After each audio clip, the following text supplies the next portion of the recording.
Hey, what's going on, guys? It's me, actually Gamer here today, and I'm back with another spoiler video. Today is going to be quite long because I haven't been doing it. I'm sorry, but let's just get right into it. So first off is we got Gisela the Broken Blade. I think we were going to see Gisela, and she is not looking too great. Let's just take a look at this though. She's really good. 4 mana for 4/3 with flying, first strike, and lifelink. That's straight up value, guys. Like, she's really good. At the beginning of your end step, if you both own and control Gisela the Broken Blade and Bruno the Fading Light, exile them and meld them into Gisela, the Voice of Nightmares. So let's just go ahead and take a look at Bruno quickly. Okay, Bruno the Fading Light is 7 mana for 5/7. When you cast Bruno the Fading Light, you may return target angel or human card from your graveyard to the battlefield. Flying Vigilance. Okay, that's really good as well. But the meld is what's new. So let's take a look at the meld. Now, when they meld into Gisela, the Voice of Nightmares. A legendary creature, Eldrazi Angel, 9/10. Flying, first strike, vigilance, and lifelink. Your opponent can't cast spells with a converted mana cost 3 or less. A little weird. The art's really cool. The card seems like it's really strong. This is just a nasty card. Just a nasty card. Excited to see where this goes. Really cool though. Alright, so let's go on to the next card. Next card is Docent of Perfection. It's 5 mana for 5/4 with a creature, insect, horror, flyer. Whenever you cast an instant or sorcery spell, put a 1/1 blue human wizard creature token on the battlefield. Then if you control 3 or more wizards, transform him into Final Iteration. It's a 6/5. Wow, creature, Eldrazi insect. I didn't see that. Flying wizards you control get +2/+1 and have flying. Whenever you cast an instant or sorcery spell, put a 1/1 blue human creature token on the battlefield. This guy's weird because I don't know if wizards are too big in Magic, but if they are, this guy's gonna be awesome. Cool card. I like how it gives everything flying and basically a nice big buff. It's cool. I like the art on this one because the insect chained up the guy, which is kind of funny. So yeah, so let's get on to the next card. Well, if you haven't guessed it by now, we have a Tree of Perdition. The same freaking thing as Tree of Redemption. Not exactly though.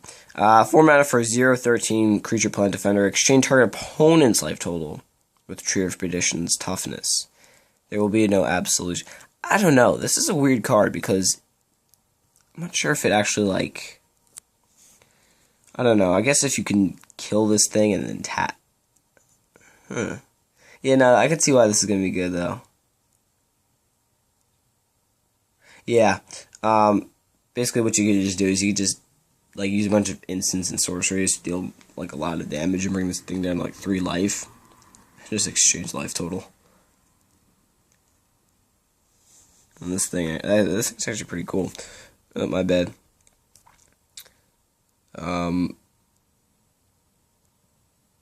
Not bad. I like the card. Cool card. Let's move on. Okay, now we're getting on to the intro pack rares. This guy's called Sanctifier of Souls. He's 4 mana for 2/3. Whenever another creature enters the battlefield under your control, Sanctifier of Souls gets +1/+1 until end of turn. I don't know. 3 mana. Exile a creature card from your graveyard, put a 1/1 spirit creature token with flying. I guess it's good for spirits, but I don't know about the guy in general. He seems a little weak. I don't know. So anyways, let's just get on to the next card. Okay, the next one is Niblis of Frost. 4 mana for a 3/3 flyer with prowess. Okay, that's not bad. Whenever you cast an instant or sorcery spell, tap target creature an opponent controls. That creature doesn't untap during its control's next untap side. This is good. This is value. Giving it prowess so you can nail it because it has flying, nail the opponent because this guy can't be really blocked easily because it has flying, and then tapping a creature an opponent controls and it doesn't tap. This is good. This guy's going to be pretty good. I might actually pick myself up a couple copies if I'm going to make something with prowess or something. This is not a bad card at all. Let's move on. Okay, the next card's called Noose Graph Mob. 6 mana for 0/0. Enters the battlefield with 5 1/1 counters on it. Whenever a player casts a spell, remove a 1/1 counter from Noose Graph Mob. If you do, put a 2/2 black zombie creature token on the battlefield. This card is good, but weird at the same time. It'd be funny with like a Corpse Jack Menace. That'd be funny. I don't know though, it's weird. I like it though, I do like how it makes the zombies, but it's weird. Let's move on to the next card. Assembled Alpha is 6 mana for 5/5. Whenever Assembled Alpha blocks or becomes blocked by a creature, it deals 3 damage to that creature and 3 damage to that creature's controller. This guy's good. Now, what would have been a better option to go with this card if they gave it Menace. But this card is very good. I like it. I think it's awesome. It deals damage, and let's move on. Next one's Overworld Observer. It's 6 mana for 6/6. Whenever a creature you control toughness 4 greater dies, draw a card. Boring. Cemetery Recruitment. 2 mana, sorcery. Return target creature card from your graveyard to your hand. If it's a zombie card, draw a card. This is straight up value. You're getting 2 cards back from this. And it's good for a zombie deck. I really like this card. Definitely worth it in zombie decks. It'll definitely see play. I like it a lot. Let's move on. Now let's get into the whole Hanware the Writhing Township. Hanware Garrison. Whenever a Hanware Garrison attacks, put 2 1/1 red creature put 2 1/1 red human creature tokens onto the battlefield tapped and attacking. Melds with Hanware Battlements. Hanware Battlements. Tap to add 1 colorless to your mana pool. 1 red tap, target creature gains haste until end of turn. 5 tap, if you both own and control Hanware Battlements and a creature card named Hanware Garrison, exile them and then meld them into Hanware the Writhing Township. And we already saw this card. I don't know, I'm a little upset. It seems like it's a little underwhelming for what you have to do. But this is a land though, so we'll have to see what's going on. Let's move on to the next card.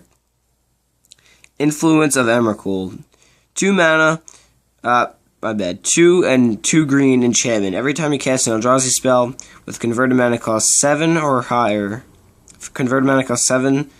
Wait, hold on. Oh. With converted mana cost higher than or equal to 7, draw 2 cards. It's good, but I don't know. I think it's a little... I don't know. That's okay. Let's move on. Let's take a look at Midnight Scavengers. 5 mana for a 3/3. When Midnight Scavengers enters the battlefield, you may return target creature card with converted mana cost 3 or less from your graveyard to your hand, melds with Graph Rats. Graph Rats. 2 mana for 2/1. At the beginning of combat on your turn, if you both own and control Graph Rats and a creature named Midnight Scavengers, exile them and meld them into Chittering Host. Chittering Host. 5/6 haste, menace. When Chittering Host enters the battlefield, other creatures you control get +1/+0 in game menace. This guy's cool. I don't know how well he's going to be, but I like him. So let's move on. I'm trying to go a little fast because this video is kind of long, but I like the card, so let's move on. Galvanic Bombardment. 1 mana. Galvanic Bombardment deals X damage to target creature. X is 2, plus the number of cards named Galvanic Bombardment in your graveyard. This card is value. That means at max, if you have 3 of these in your graveyard, you're dealing 5 damage for 1 mana. This is a good card. I like it a lot. Let's move on. Now, this is a card that I'm interested in. I love the art. I love everything about this card, really. 1 mana for 1 with Death Touch is great, but Delirium gets +2/+2 as long as there are 4 or more card types among cards in your graveyard. So it's a 3/3 with Death Touch at the most. Really good with Vessel of Nascency. Really good with Evolving Wilds. Good with those artifact creatures like Wicker Witch and Thraben Gargoyle, I think. Really good card. I like it. Let's move on. Now, what do we have here? This card's cool. 5 mana for 4/4, Human Knight, first strike. When Thalia's Legends enters the battlefield, you may search your library for a legendary card, reveal it, put it in your hand, then shuffle your library. Okay, this is value. This is value. This is great in anything, really. This could be good, I guess. I'm kind of saying this as I think I know it, but I'm probably wrong. This probably is great in EDH. This is good in lots of game modes, modern. This is a good card. I like it. Let's move on. Now this is a card I'm excited for. I want to get this card. I want to get a playset. I want to get 2 places. This card's going to be awesome. Lone Rider. 2 mana for 1 with first strike and lifelink. That's good. That's straight up value right there. At the beginning of your end step, if you gain 3 or more life this turn, transform Lone Rider. That's easy. Pop this guy out. Turn 2. Or maybe turn 3, pop this guy out. 1 mana Chaplain's Blessing. Flip this guy over. Then he becomes It That Rises 1. 4 mana. First Strike, Trample, Lifelink. Okay, this is good. This is great value for 2 mana. I'm really excited for this card. I can't wait to pick myself up a bunch of copies of this guy. This guy is really good. He's only uncommon. Really like this card. I like it a lot. Let's move on. Curious Homunculus. 1 mana. 2 mana for 1/1. Tap. Add colorless to your mana pool. Spend this mana only cast an instant sorcery. At the beginning of your upkeep, if there are 3 more instant or sorcery cards in your graveyard, transform him into a 3/4 with prowess. Instant sorcery spells you cast cost 1 less to cast. Boring. I guess it's good for instants and stuff in a prowess deck, but boring card. Grizzled Angler. 3 mana for a 2/3.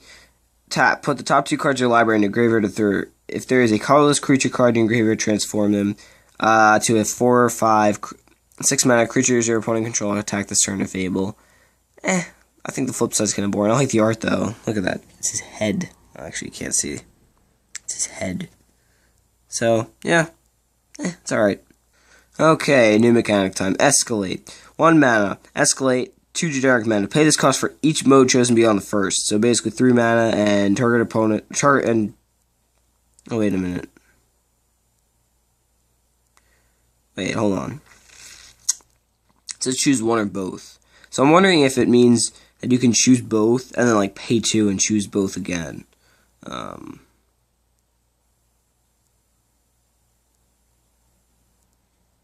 don't know. But whatever. Target creature gets +1/+1 until turn. Target creature is -1/-1 until boring. Whatever. But cool card, cool mechanic. Let's move on.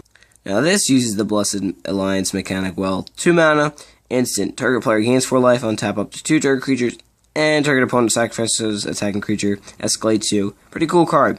I like it. I think it could be used in a lot of stuff. Definitely a stall card or interrupt. Gain a couple life. Like the card a lot. Let's move on. Unsubstantiate. 2 mana. Return target creature, target spell or creature to its owner's hand.